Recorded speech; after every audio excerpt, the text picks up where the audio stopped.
everyone knows the Switch 2 is basically just the Switch 1 but better. At this point, the thing's been revealed, it's out there, there's no crazy Switch U gamepad, there's no 3D display, there's no optical sensor in the Joy-Cons.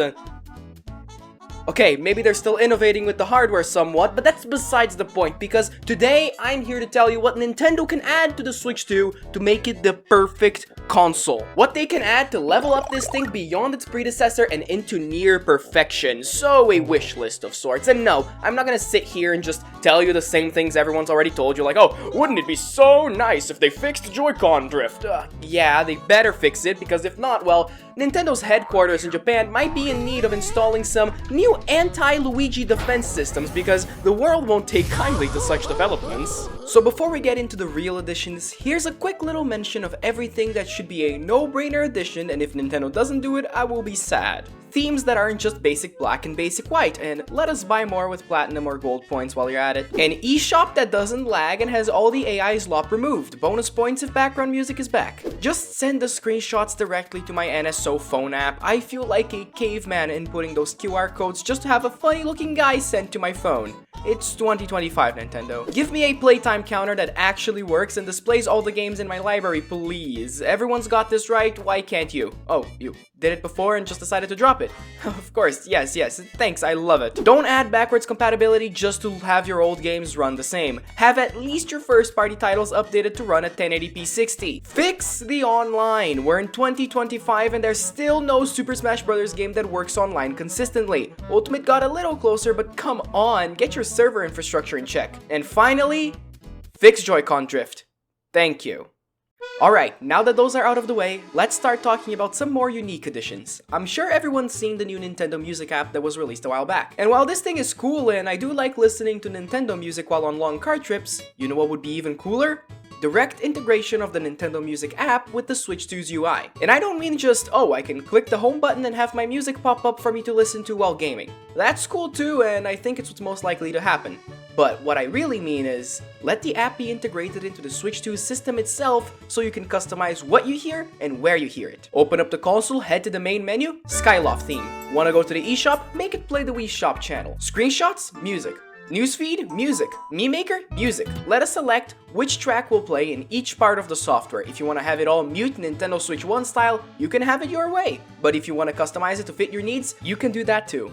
I think it would be awesome. No NSO drip feed. Seriously, we're tired of this crap. Just give us one brand new retro console with the new console's release. Make it GameCube, and sure, you're gonna give it to the expansion pass, but don't just add every new console to the expansion pass and call it a day. It'd be so sad if all we're getting in terms of NSO updates are more expansion pass content. If you're gonna give GameCube to the expansion pass people, bring, I don't know, GBA down to the peasants below. And whenever you add a new console, like, oh, you're gonna add Nintendo DS to the expansion pass, give us N64. The poor need to eat too, okay, Nintendo? Come on, give us some breadcrumbs. Don't just add everything moving forward into the expensive tier and try just in hopes to, oh, I'm gonna make everyone pay more money for our old games. This one's a pretty big ask, but we're making the perfect console here. Nintendo, we need a SKU below $400 on release. We need a Switch 2 for $350 USD. I know inflation is a thing, I know how unrealistic it is. I don't care. In a perfect scenario, the Switch 2 drops at $350, a Mario Kart bundle at $400. Switch OLED would drop to $300, base Switch drops all the way to $250. In reality, I'm scared nothing will drop in price at all, and we will be served a $450 USD base Switch 2 and $500 Mario Kart bundle. But let me dream here for a moment. A glass screen on the base model. I can't stress this enough, it's such a massive blunder of the original Switch's model that the screen was plastic and it was rubbing up against a plastic dock. I can tell that we're going with the plastic dock again, so make the screen glass from the get-go this time. The OLED model already did it, do it again. Do not fear the dock. Let the power gap widen so that the Switch 2 may become a true home console to go. Let it consume 3x as much power, spin those fans as twice the speeds, remove that massive battery saving underclock. I want my Switch 2 to be able to utilize modern DLSS and upscale games to 1080p 60 consistently. I'm not even asking for 1440p or 4K here. Just if there's a game release that may be locked at 30 FPS in handheld, let that game be 60 in docked mode. That's all I need. Well, there's actually something else I need. I would need you to subscribe to the channel to make this number into that number. Isn't that number so much cooler? Don't you want to help make this number into that number? You should. I'd be really appreciative and thankful, so yeah, thank you. I appreciate all the support. Back to a better docked experience. With the current Switch, you almost never see a big difference from handheld to docked, which makes little sense considering the types of experiences you're typically looking for while docked and while in handheld are very different. If all a game can do in handheld mode is 900p 30 FPS, let it be so, that's okay. But if that same game goes into my dock and all I get is a slightly upscaled 1080p 30, I will be sad. I'm hoping for a more widespread adoption of 60 FPS, at the very least in docked mode. This next one is something I don't often see discussed much at all within Nintendo gaming circles, but everyone but Nintendo has analog triggers on their controllers. What's up with that? I wish for the Nintendo Switch 2's Pro Controller to have analog triggers. They feel better to press and provide a wider range of uses, from making controlling racing games better to helping out with shooters and bow and arrow combat. I know the Joy-Cons are a no-go for that now because you'll be needing those clicky buttons for mouse controls, but it would make for a nice, new, distinct feature of the Pro Controller. Miiverse is dead!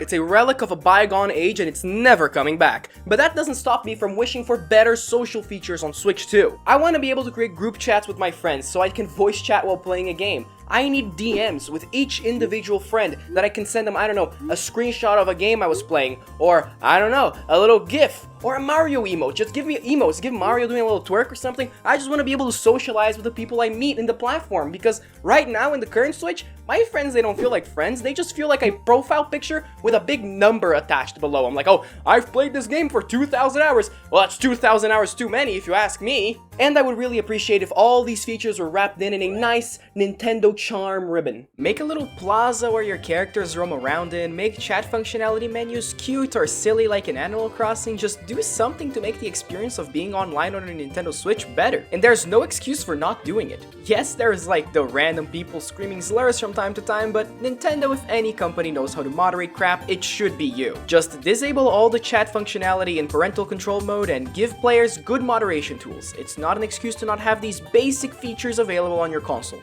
We already know that the download sizes will be getting larger on Switch 2. I have a Wi-Fi connection at home capable of around 500 megabytes per second, and yet, my Switch, even when shoved against the router, will only download at around 15 megabytes per second. I want better download and server infrastructure so that the inevitable 50 plus gigabyte downloads that will be coming along don't take years to complete. And now to finish off, a more personal wish.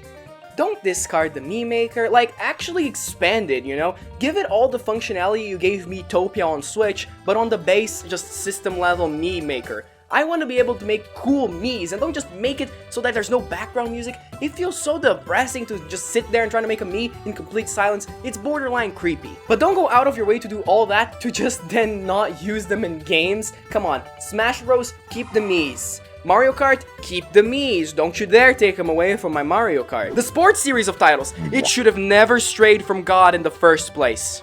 Oh, and bring back Wii Party. Just bring it back. Call it Mii Party. Charge it $70. It was so fun back in the Wii. Imagine the minigames you could have with mouse. Mouse functionality minigames. Come on. It sells itself. Mii Party Switch 2. Please, Nintendo. Do it for me. What are some of your wishes for Switch 2? How would you make it better? Do let me know in the comments below. And thank you for making it to the end of the video. Leave a like and subscribe if you've liked the content. It helps more than you can imagine. Have a wonderful day and goodbye!